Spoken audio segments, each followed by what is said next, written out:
личо огурцы салатын көрсөтетін болам. Парақшам пайдалы. Қоңыраушаны басуды ұмытпаңыз. Дайындау жолы оңай. Огурчиімізді жуып, екі басын алып, тұзды суға салып қоятын боламыз.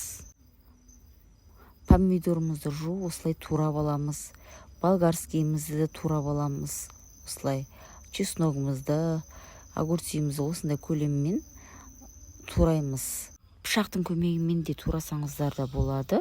Бөлме температурасына суымызды қойып, тұзымызды салатын боламыз. Бату керек огурчиіміз.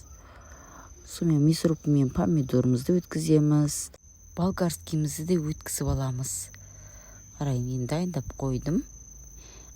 Қызып тұрған қазанымызды газге қойып, майымызды қойып, майымыз қызыдау деген кезде пиязымызды қызарғанша қуырып алатын боламыз.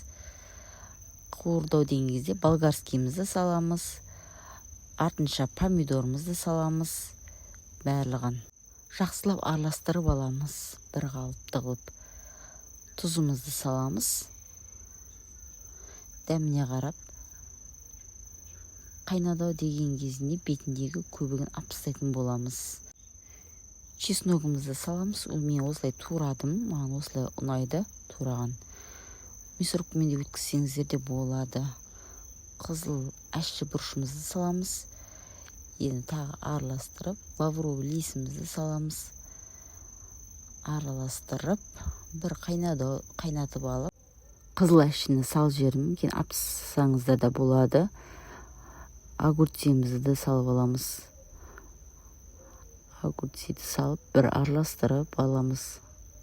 Қозғалап. Сонымен қара бұрышымызды, домалақ қара бұрышты салсаңыздар да болады. Маған осындай ұнайды. Қызыл бұрышымызды саламыз, кориандр саламыз. Араластырып, жақсылап. 15 минут, 20 минут араластырып болғаннан кейін жылы суға крышкамызды қойып қайнатып аламыз. Банкамызды де булап аламыз. Дайын болып қалды. Сәл қайнатып болғаннан кейін азғантай уксус салып жібереміз. Бір кішкене чайный ложкадай. 5 минут қайнатып болған кейін банкамызды құятын боламыз. Қараңыздар, өте дәмді, жасау жолы да оңай. Дайындап беруге кеңес беремін. Маған өте қатты ұнады. Қыстың күні таптырмас салат и тойымды. Крышкасының бетін жауып, закрывашкамен банкамызды домалатып аламыз. Мен 3 қайтара до конца апарамын. Сөйтіп жауамын. Қараңыздар, өте әдемі. Тойымды салат қысқа. Керемет салат. Осылай жылы күйінше бетін жауып қоямыз.